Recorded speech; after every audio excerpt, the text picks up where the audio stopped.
各位老友大家好，今次帶大家去幾個超爽嘅地方，烏蘭布統大草原、承德避暑山莊，仲有秦皇島，一次過玩轉夏日嘅美景。烏蘭布統大草原，我哋會坐越野車穿越無人區，探秘好漢坡，睇金沙麥浪，行松樹林搵蘑菇，仲可以着蒙古袍影相，落水玩下，真係開心到唔捨得走。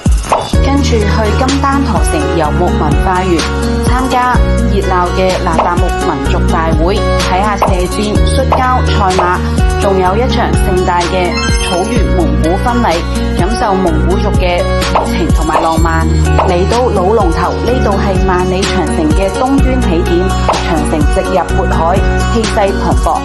再去山海關古城，感受一夫當關、萬夫莫開嘅歷史震撼。承德避暑山莊，中國最大嘅皇家園林，行入去就好似穿越翻清朝，清涼又舒服。慢慢行，慢慢睇，最啱我哋呢啲中意休閒嘅朋友仔。夜晚住喺2024年先新開業5星標準嘅永清五洲皇冠酒店，400幾尺嘅房間，寬敞舒適，瞓得好舒服。食嘢方面更加正，我哋安排咗滿清8大碗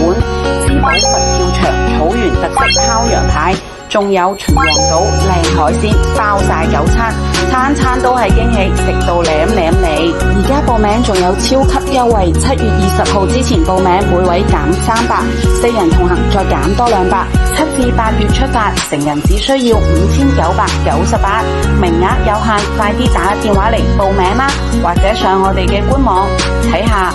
一齊出發玩轉清涼暑假。